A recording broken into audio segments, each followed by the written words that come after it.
Harrington football அகாடமியினுடைய நிர்வாக பொறுப்பில் இருக்கிற அருமை சகோதரர்கள் யுவராஜ் அவர்களே, மணிவண்ணன் அவர்களே, தாமஸ் அவர்களே, சிறப்பு விருந்தினர்களாக கலந்து கொண்டிருக்கிற தலைவாசல் விஜய் அவர்களே, டெக்கான் ரகு அவர்களே, மாறன் அவர்களே, இந்த விளையாட்டு மைதானத்தில் பல்வேறு விளையாட்டு போட்டிகள் நடத்துவதற்கும் குறிப்பாக கால்பந்தாட்ட போட்டியை சிறப்பாக நடத்துவதற்கும் காரணமாக இருந்திருக்கிற நம்முடைய அன்புக்குரிய ஆரிங்டன் ஃபுட்பால் அகாடமியை சேர்ந்த நிர்வாகிகளுக்கு என்னுடைய பாராட்டுக்களை நான் முதலில் தெரிவித்துக் கொள்கிறேன்.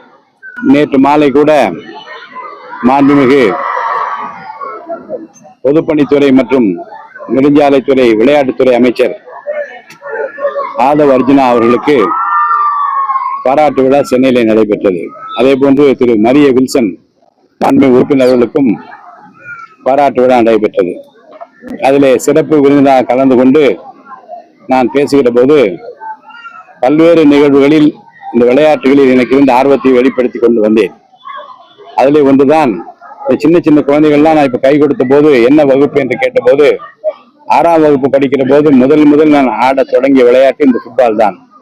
அப்போது அம்பத்தூர் நகரத்தில் வரதராஜபுரம் பகுதியில் இந்த பகுதியில் இருக்கின்றவர்கள் எல்லாம் ஃபுட்பால் விளையாடுவார்கள், வேறு பகுதியில் இருக்கின்றவர் கிரிக்கெட் விளையாடுவார்கள். இந்த பகுதியில் இருக்கிற என்னுடைய மூத்த அண்ணன் மறைந்த ஆரோக்கியராஜன் அவர்களும், ஸ்கை சேகர் அவர்களும், அண்ணன் அவர்களும், கண்ணபுராணன் அவர்களும், கிருபாரன் அவர்களும் ஒரு டீம் வைத்து அங்கே விளையாடி கொண்டிருக்கிறது. ஃபுட்பால் அந்த கோல் கீப்பர் வரவில்லை. அப்ப நான் கை தூக்கி நான் நிக்கிறேன் என்று சொன்னாதான் சின்ன பையன் இருப்பதிலே. அப்போ நின்றேன். ஒரு நாள் ஆட்டத்தில் பிரச்சனை இல்லை. 2வது நாள் ஆட்டத்தில் படங்களிலே பார்த்த நினைவு, அந்த மார்பிலே பந்தை தாங்கிக் கொள்ள வேண்டும் என்று ஓங்கி வந்த அந்த பந்தை என் நெஞ்சிலே தாங்கினேன். அதற்கு பிற்பாடு என்ன நடந்திருக்கும் என்பது அப்படியே மாறை பிடித்துக் கொண்டு உட்கார்ந்து விட்டேன். அடுத்த 2 நாட்களிலே வந்து அமைதியாக பார்த்து கொண்டிருக்கிற நிலைமைதான். அதற்கு பின்னால் இந்த நெல்லை ஃப்ரெண்ட்ஸ் அண்ணன் ஜான் அண்ணாச்சி அவரோடு இணைந்து பல்வேறு போட்டிகளிலே அவரோடு நான் ஒரு ஸ்பான்சராக இருந்து நான் பங்கு பெறுகிற போது திரு CR விஸ்வநாதன் அவருடைய நட்பு கிடைத்தது. அப்போது ரொம்ப அருமையாக ஃபுட்பால் சங்கத்தை வளர்த்தவர் கோவிந்தராஜ் சார் அவர்கள். ஆனால் ஒரு கொஞ்ச நாள் ரொம்ப நாள் இருந்து விட்டாலே இந்த ஸ்போர்ட்ஸ் ஆர்கனைசேஷன்ல ஒரு மாறுபாடு தேவைப்படும், வேற யாராவது வந்து நல்லா இருக்குமா என்று CR விஸ்வநாதன் அவர்கள் வர வேண்டும் என்று விரும்பி சென்னை தாசபிரகாஷ் ஹோட்டலிலே இந்த ஃபுட்பால் அசோசியேஷன் கூட்டம் நடந்தது. அதிலேயும் என்னை அழைத்து திரு CR விஸ்வநாதன் அவர்களுக்கு ஆதரவாக நான் களத்தில் இறங்கினேன். பின்னாளில் அவர் செக்ரட்டரியானார். மிகப்பெரிய போட்டிகள் நடத்தினார்கள். நான் வந்தபோதே அருமை சார் ரகு அவர்களிடம் நான் நினைவுபடுத்த கேட்டேன். புரட்சித் தலைவர் MGR நம்முடைய நேரு ஸ்டேடியத்துக்கு வந்து நிகழ்ச்சியை துவக்கி வைத்தார். எந்த நிகழ்ச்சி எனக்கு சந்தோஷ் டிராஃபி என்று அவர் சொன்னார்கள். அப்படி பல நினைவுகள் இந்த ஃபுட்பாலை பற்றி வருகிற போது தமிழ்நாடு கிரிக்கெட் சங்கத்தினுடைய பைனான்ஸ் கமிட்டி சேர்மனாக நான் 3 ஆண்டு இருந்தேன். மதிப்புக்குரிய திரு N சீனிவாசன் சார் அவர்கள் அந்த பொறுப்பை எனக்கு வழங்கினார்கள். அப்போது நான் கூட்டங்கள் என்ன சொல்லுவேன் என்றால், இந்த கிரிக்கெட்டுக்காக வருகிற பணமும் செலவழிக்கிற பணத்தில் ஒரு 10% எடுத்து ஃபுட்பாலுக்கு மற்ற கேம்ஸுக்கெல்லாம் கொடுத்தால் தமிழ்நாடு முழுவதும் எவ்வளவு அருமையான பிளேயர்ஸ் எல்லாம் உருவாவார்கள் என்று நான் அவர்கிட்ட சொன்னேன். அதுதான் என்னுடைய விருப்பமாகவும் அவள் முன் வைக்கிற வேண்டுகோளாகவும் அன்றைக்கு இருந்தது. இப்போது விளையாட்டுத்துறைக்கென்று விளையாட்டில் சிறந்து விளங்குகிற ஒரு நல்ல வீரரை இன்றைக்கு அமைச்சராக இருக்கிறார் அண்ணன் ஆதவ் அர்ஜுனா அவர்கள். அவர் basketball player, national player, இன்றைக்கு பாஸ்கெட் பால் ஃபெடரேஷனுடைய பிரசிடென்டாக இருக்கிறார். விளையாட்டை பற்றி நன்றாக தெரிந்து வைத்திருக்கிறார். அதே போன்ற திரு மரிய வில்சன், மாண்புமிகு மரிய வில்சன் நீதித்துறை அமைச்சரும். ஆக எல்லா அமைச்சர்களும் ஒன்று சேர்ந்து, குறிப்பாக பள்ளிக்கல்வித்துறை அமைச்சர் ராஜ்மோகன் சார் எல்லாம் ஒன்று சேர்ந்து இந்த விளையாட்டை தமிழ்நாடு முழுவதும் எப்படி ஊக்குவிப்பது என்று விவாதித்துக் கொண்டு பல திட்டங்களை எல்லாம் தயார்படுத்தி கொண்டிருக்கிறார்கள். ஃபுட்பால் நிச்சயமாக உண்டு. ஃபுட்பாலுக்கு என்று தனி இடத்தை இந்த அரசாங்கம் தரப்போகிறது. அப்படி பேசிக் கொண்டிருக்கிற போது நம்முடைய மாண்புமிகு முதலமைச்சர் அவரை சந்திப்பதற்காக செஸ் விளையாட்டு வீரர் விஞ்ஞானந்தா வந்தார். அவரோடு சந்திக்கிற போது நேற்று அண்ணன் ஆதவ அர்ஜுனா சொன்னா தயாராக முதலமைச்சர் அவர்களை வீட்டில இருந்து ஒரு செஸ் போர்டை கொண்டு வந்து வைத்து விட்டு விளையாடலாமா என்று அவரை பார்த்து கேட்டு 2 பேரும் விளையாட நிகழ்வை சொன்னார்கள். ஆக விளையாட்டிலே ஆர்வம் இருக்கிற எல்லா விளையாட்டுகளும் ஊக்குவிக்கப்பட வேண்டும் என்கிற ஒரு முதலமைச்சர், அவரை சூழ்ந்திருக்கிற அமைச்சர் பெருமக்கள் விளையாட்டுத்துறையில் அக்கறை செலுத்துகிற ஒரு அமைச்சர்கள் என்று இருக்கிற போது இந்த விளையாட்டுத்துறை கம்பீரமாக நிச்சயமாக தமிழ்நாட்டிலே ஒளிரும். அதைத்தான் நான் சொன்னேன், தி மெக்கா ஆஃப் ஸ்போர்ட்ஸ் தமிழ்நாடு மாநிலம்தான் என்று இந்தியாவிலே பெயர் வாங்கக்கூடிய நிலைமை நிச்சயமாக இந்த சர்க்காரால் உருவாகும். மாண்புமிகு தளபதி முதலமைச்சர் அவர்கள் அதை நிச்சயமாக செய்து காட்டுவார் நம்பிக்கை நான் வெளியிட்டேன். அதைத்தான் இப்போது சொல்கிறேன். எனக்கு இந்த சின்ன குழந்தைகளெல்லாம் நீங்க தயார்படுத்தி ரொம்ப மகிழ்ச்சியாக இருக்கிறது என்றால், நான் ரகு சார்கிட்ட பேசுகிற போது சொன்னேன், இந்த நேரு ஸ்டேடியம் ரொம்ப சாதாரணமாக இருந்த போது பார்த்தீங்கன்னா ரொம்ப சாதாரண ஏழை எளிய மக்கள் வருவார்கள். போர்ட்டர், அதாவது ஃபுட்பால் பார்ப்பதற்கு சென்னை சென்ட்ரல் ஸ்டேஷன்ல இருந்து எக்மோஸ் மொத்த போர்ட்டர்ஸ் வந்து கீழே உட்கார்ந்து கொண்டு பார்ப்பார்கள். கல்லூரியில் படிக்கிற மாணவர்கள் நாங்களெல்லாம் போய் உட்கார்ந்து பார்ப்போம்.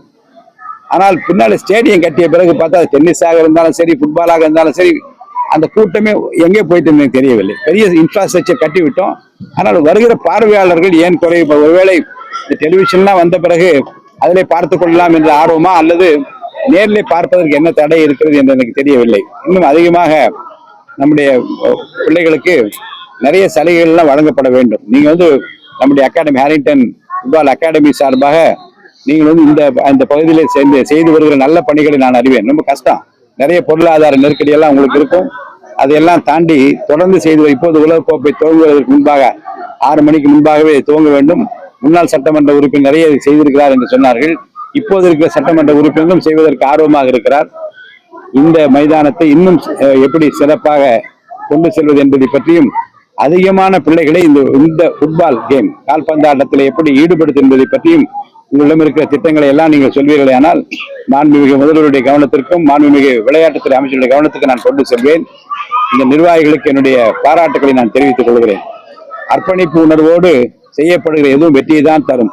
அந்த வகையில் நம்முடைய சகோதரர் யுவராஜ் அவர்களும் மற்றவர்களும் செய்கிற இந்த பணிகள் என்றென்றும் வெற்றி ஈட்ட வேண்டும். நல்ல விளையாட்டு வீரர்களை உருவாக்க வேண்டும். ஆற்றல் மிக்கவர்களை சிபாரிசு இல்லாமல் யாரையும் போய் சந்தித்துதான் இடம்பெற வேண்டும் என்று இல்லாமல், சிறந்த கால்கள், பந்தை உதைக்கக்கூடிய கால்கள், கோல் போடக்கூடிய கால்கள் என்று இவர்களெல்லாம் தேர்வு செய்யப்பட வேண்டும் என்று நான் விரும்புகிறேன். ஏன்னா ஒரு காலத்திலே ஒரு சீட்டு எங்கேருந்து வந்தால் தேர்வு நடந்து கொண்டே இருக்கும். ஒரு சீட்டு வரும், அதை பார்ப்பார்கள், அதை அடித்து விட்டு வேறு பேரை எழுதிய காலங்களை எல்லாம் நான் பார்த்திருக்கிறேன். சிபாரிசு இல்லாமல் உரியவர்களை, திறமையானவர்களை தேர்ந்தெடுக்கிற ஒரு அகாடமியாக ஒரு மாநில அரசாக இருந்தால் சிறந்த விளையாட்டுகளை நாம் உருவாக்க முடியும். உலக அரங்கிலே நாம் தலைநிமிர்ந்து இருக்க முடியும். அந்த பணியை துவக்க அளவிலே செய்து கொண்டிருக்கிற நம்முடைய நண்பர்களை நான் மனதார பாராட்டி நன்றி கூறி விடைபெற்றுக் கொள்கிறேன். நன்றி, வணக்கம்.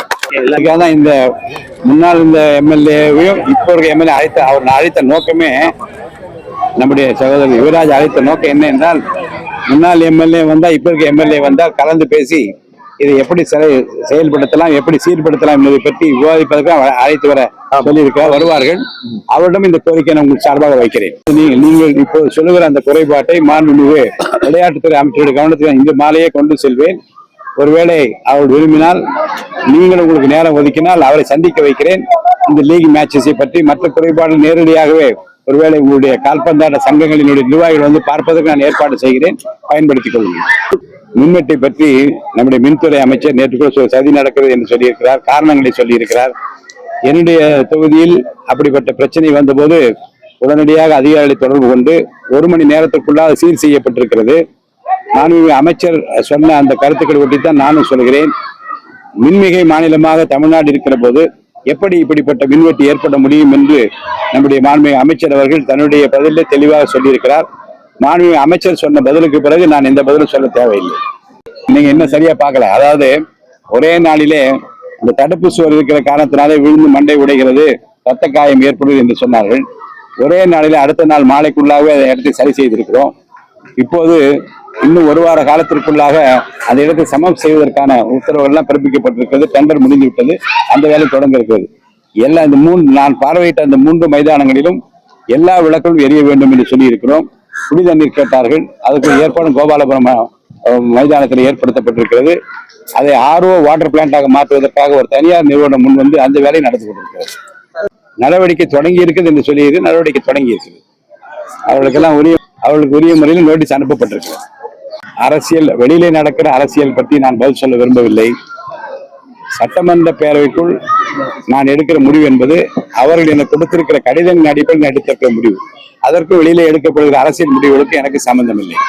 அமைச்சர் பெருமக்கள் அதை பற்றி கவனித்துக் கொண்டிருக்கிறார்கள். உரிய நடவடிக்கை எடுப்பார். முதலமைச்சர் பிரச்சனைகளை அணுகி கொண்டிருக்கிறார். வந்து ஒரு மாதம் தான் ஆகிறது.